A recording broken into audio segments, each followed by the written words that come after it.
lets me down at the lonely lake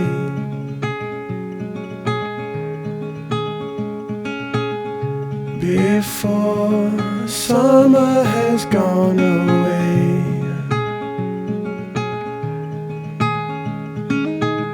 Swim out under a broken sky,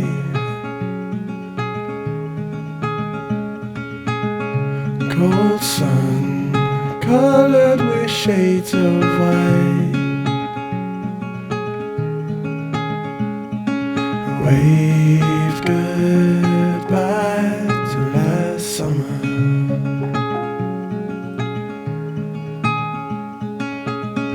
Cold air coming away soon. Welcome back to the workshop, folks.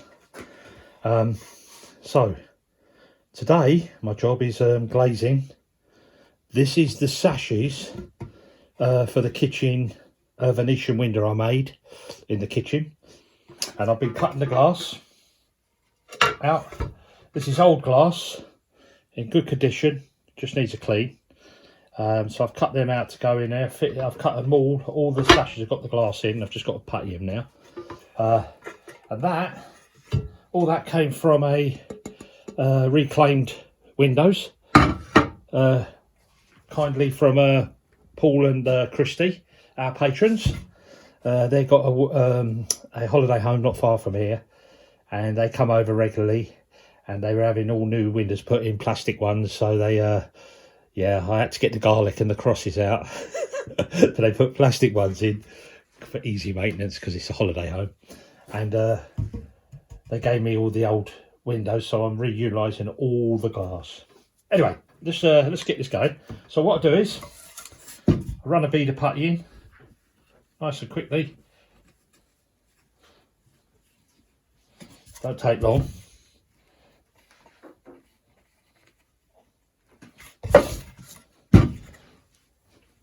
So first of all, you put what you call a putty bed down to bed the glass into.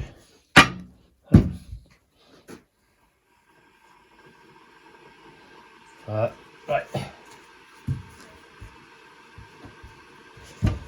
So that's that. Then I get the glass, just wipe my hands first.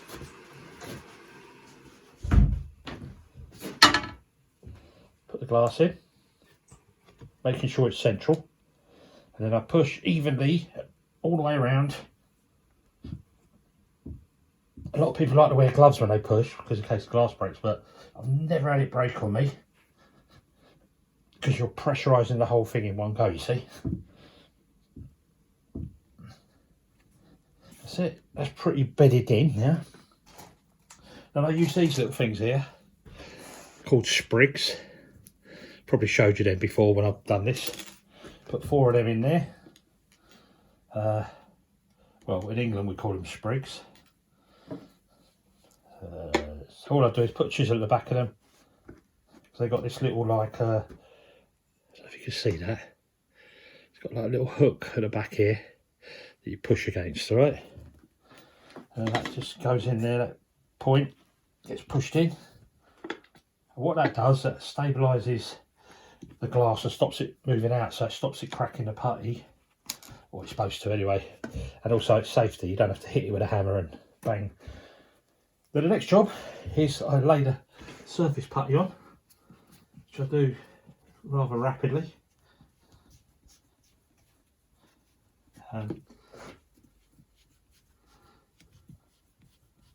This is the putty I'll be cutting.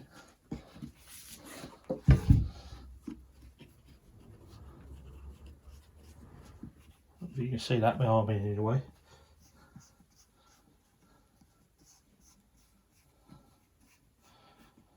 There we go. Then what I do next, that's laid in, that glass that it's puttied now, right? I put that on and don't cut the back yet, because I'm still pressurising it when I'm pushing it with my thumb like this, yeah? I go to the back side and I cut it out with the front edge of the chisel. This is an old chisel. God, I've had this since the 80s, mid 80s, and handle broke and just worn out. but I use it now for puttying only. Okay, scrape that off.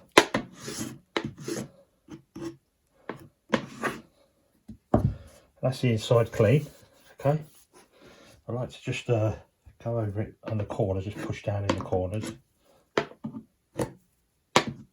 Make sure it's all out. So that's that job. Okay.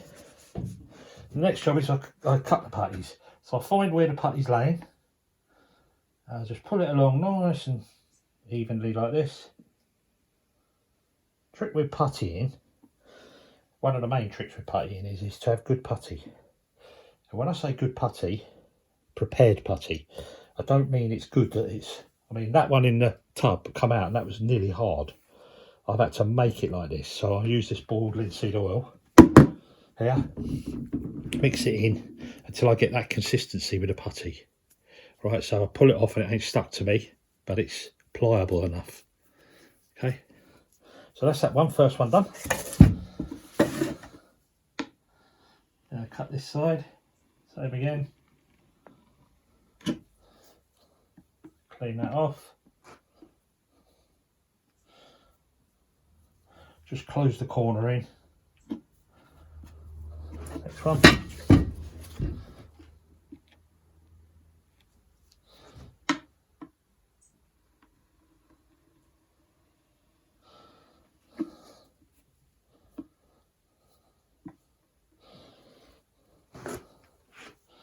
Close the corner.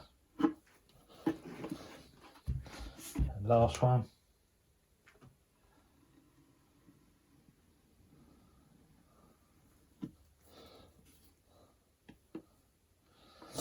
And then, oops, always keep putty in your hand so you can pick up putty, you know. Close this corner up. And now I've got to do this corner as well, because that's the last one where it meets. And there you go, in a blink of an eye. One sash, puttied. Okay, so that's all ready to go in now. So let me just, last job I do actually is, if I can find it, the brush. I just like to give it a light brush. Takes any snots off, we call them. Any little snots around on it. And then inside as well, you see one drop off then. And it also lays the putty as well, it smooths the putty off. And I won't clean that now until that dries off a little bit, but that's it. There you go, in a blink of an eye, sash puttied up.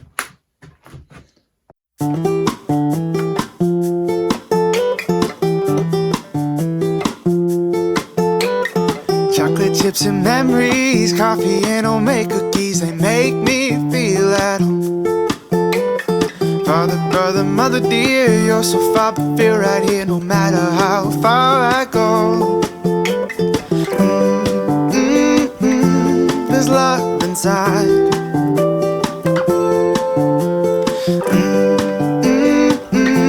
There's love inside. Lazy boy, green and gold uniforms and a breezy colored autumn day. Phone a friend who's talking trash, or how's the team, and how's your dad, and how some things just never change. There's love inside. Okay, welcome. So you saw me just glazing the sashes. Okay, they're here now. Just put them in place. Them two there, and the two big ones are on the floor. Now, explain how this works. This window I made, this Venetian window, it's a Venetian box sash window, we call it in England. Anyway, this is an opener in the middle. The big one opens up and down, and then the two sides are going to be fixed. All right, but I just wanted to show you how I would cord up something like this quickly. So I put a little string on here on the cord that's going in. And this string has a little lead weight on it.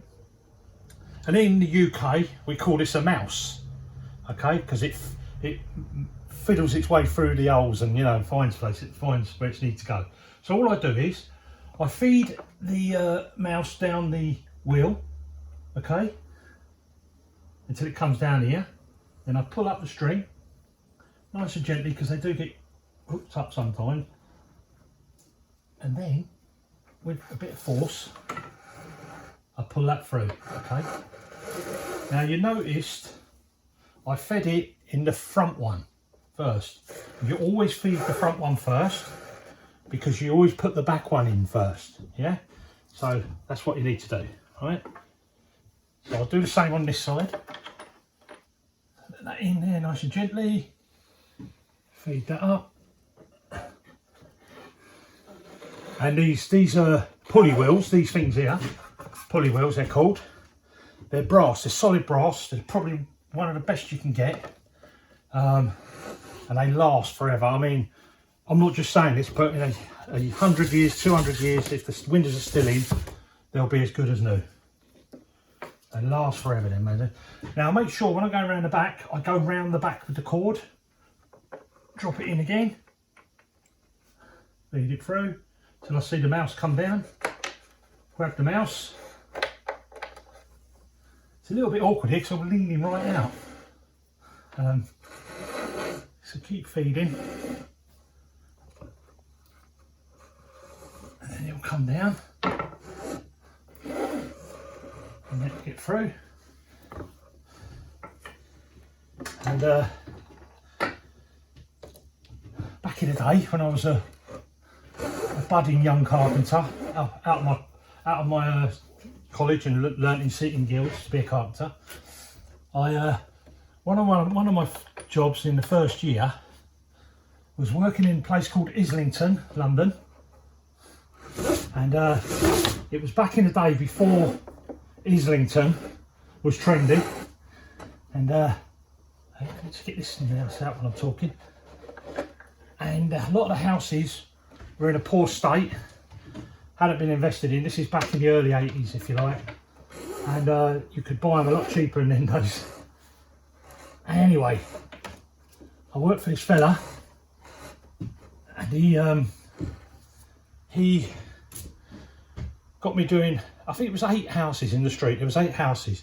There were the Georgian houses, 4-storey, and all the windows were being recorded, and I spent weeks doing it. And this, so I became like a bit efficient at it, if you like. Anyway, so let's just so there and there, and then a bit more, just a little bit more on that cord. Oops, one a bit there, a bit down there, a bit down there, and then we're in.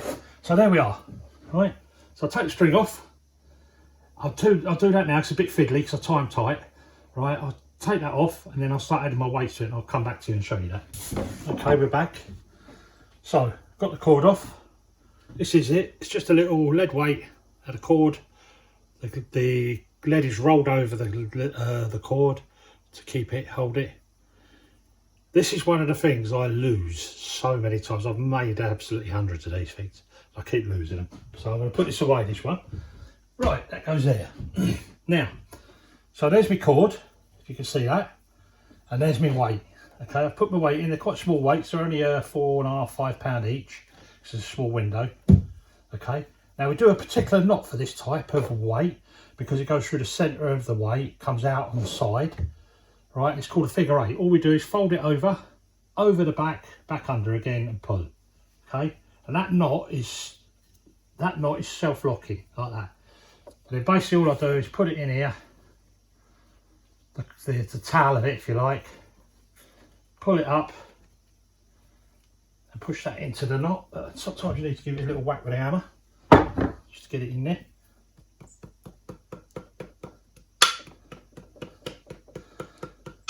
That's good enough. Okay, and then what I'll do is I'll pull that up into the box. I'll show you better on this side when I've cut this cord. And I know where my mark is to cut the cord. So I cut the cord. There we go. And I'll show you on this one a bit easier. So, go through there, hold. lay the weight down, over, under and back. You saw that? Figure 8 we call that. Okay. And then back in, put the towel in, side, tap, and it's locked in there. Pull it up, and you can see it go up in the box here. Okay, and it just runs up and down like that. Nice and easy. Okay, and I'll cut it on my mark. There. Then I'll do the front ones. Exactly the same. It's as really easy as that. So what I'll do is I'll get this all together, because you're just going to see the same and the same. We'll put the trap doors back in, close it all off, and then we'll start putting the sash together. And the weights are on, okay. And then I've got my trap door. Put the trap door back in, close it off, and then I've got some beads to go in here, but I'm going to do that in a minute. But I just wanted to show you something. When I made these sash windows, and whenever I make sash windows, I put these in. Okay, I don't know if you can see that, but it's a draft excluder that rubs up against, so when it's up, this one goes here, right? So I'll put it in for a minute, right? Or it goes on the top, whatever. But this draft excluder rubs up against the sash, okay? And that keeps the drafts away. And then on the parting bead, which is the one in the middle, I have it in there again, okay? And then on the sashes, I'll show you. So when I make the sashes up, okay, let me show you. This is the meeting round the centre, right? Hopefully you can see that. And I've got one in there as well. So when they close in the middle right through, this is where you normally get drafts in sash windows, okay?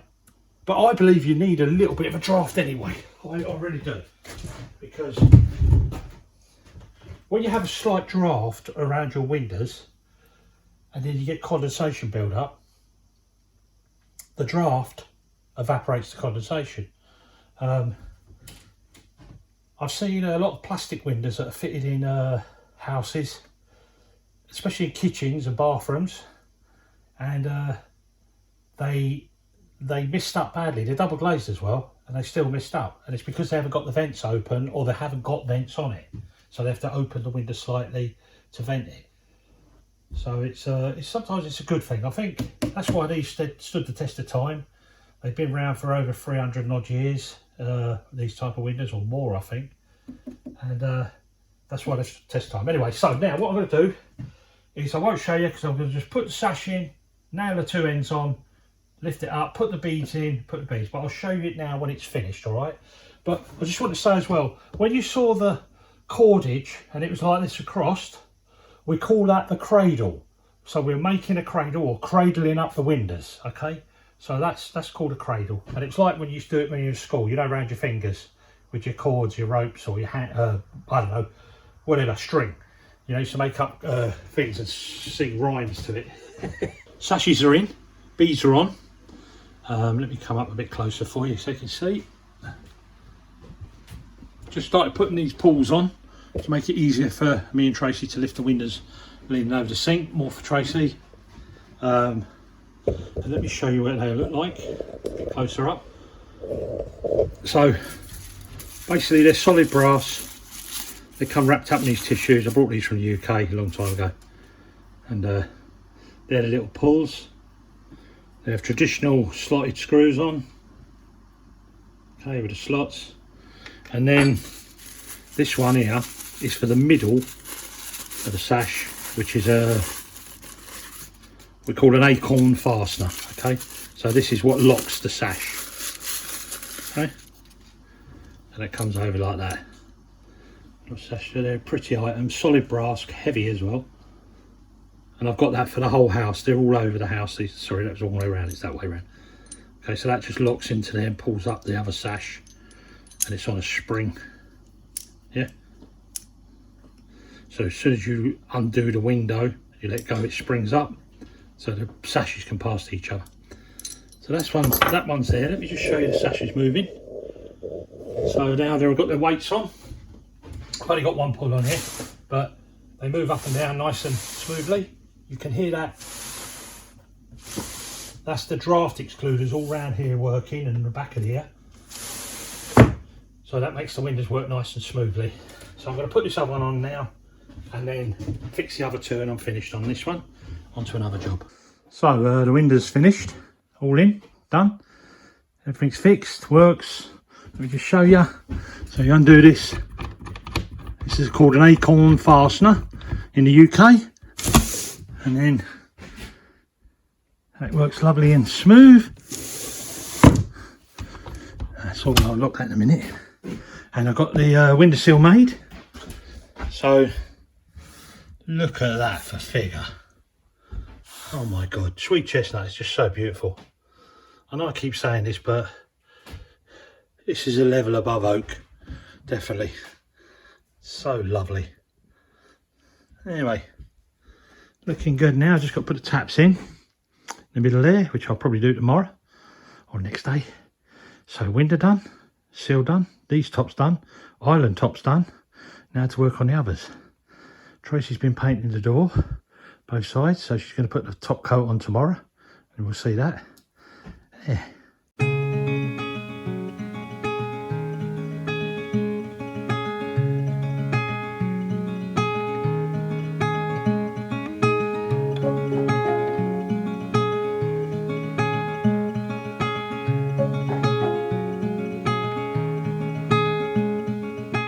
Back door, which Budo made, of course. Budo makes everything here. So I'm going to just actually paint the front part of the door. I can't paint the frame today because it has not stopped raining. Is it one of, I mean, everything is necessary, I think, to do, but is one of the jobs that you kind of want to tick off your list? This job, I was hoping to have this painted, 2 coats on by now, but it's just so important because once this door is painted, then I can go around, paint the other side, then Budo can get all the locks on the door, and then we can use the door properly, which at the moment we can't actually put locks on and that. So it's very annoying, but I just want to get the job done. So raining or not, I'm just going to crack on. Do you enjoy doing it? Do you enjoy this kind of jobs around the house? I actually enjoy painting, like a lot of things I do. I like the preparation. I like to stand back and think, wow, that's made such a difference. So it's just, I think that's half the battle when you're doing different jobs. You must like what you're doing so that you can give 100%. So it's not a challenging job for you, it's something that you actually enjoy and quite relaxing for you? Painting for me is just something I really enjoy. I don't look at it as a hard job. I take my time, I'm meticulous in what I do, and then I know that I'm going to get a good job at the end. And did you pick the colour? I actually picked the colour. It's called anthracite, which I thought would go lovely with the stonework and all the pointed walls. Lovely, just let's crack Shall we on crack right on there, now? yeah.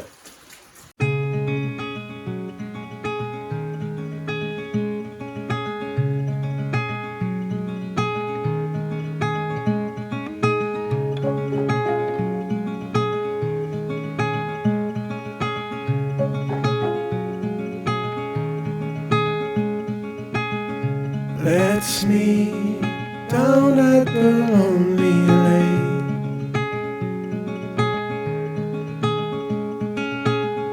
before summer has gone. Which is not a problem here because I've got the back door open and the paint doesn't smell.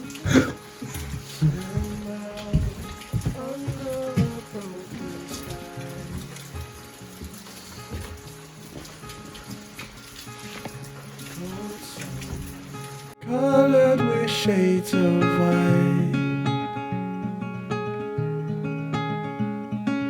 wave goodbye to last summer.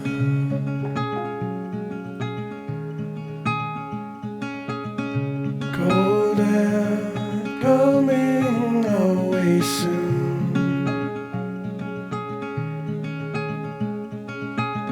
let's lay under the falling moon. Tell me something about yourself.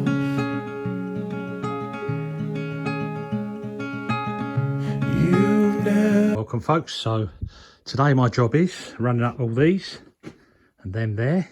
There's some I've just done one run through. So what's going to happen is I've cut all these up yesterday, and they are the drawer liners. So they're going to be solid wood, dovetailed on the edges, on the front edges, okay. Liners, these are drawer liners, okay. Still got to plane them up a bit more. Got to take off of there another 1/16 of an inch, which is 1.5 mil roughly, to get them down to size, because I like them to be about 1/2 inch across there, or fractionally under 1/2 inch, and that's just nice for a hardwood drawer lining. You could actually get a little bit less, but that's quite nice like that. So these are going to be all the drawers here for the kitchen, okay, then bits over there, and then these long ones, these are for the big drawers in the island, and they're the sides for it, so everything's got to go through the planer. So you just saw me emptying a bag of the chippings, which none of that is going to waste. It's coming off of these, right? None of it's going to waste. It all goes into the to making the briquettes, and eventually when we get chickens it'll be the bedding for chickens. So everything I use in my trade is non-waste. There's no waste in it, everything gets used. Anyway, let's crack on. Never told to no one else.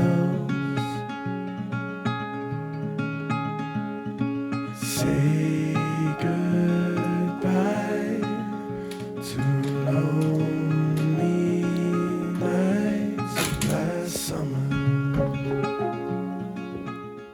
I'd like to announce to you all that we are selling on the Etsy shop lavender sachets.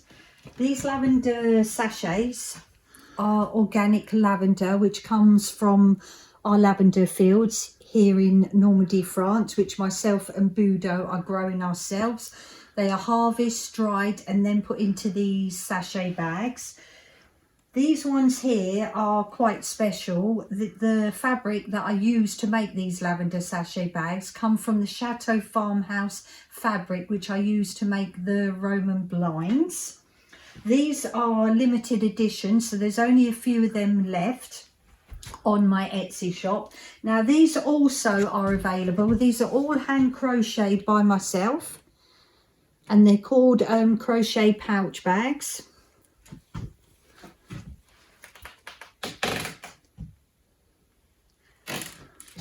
They're quite spacious inside, and you can put your keys, your makeup, your credit cards in there as well. And also these are super cute.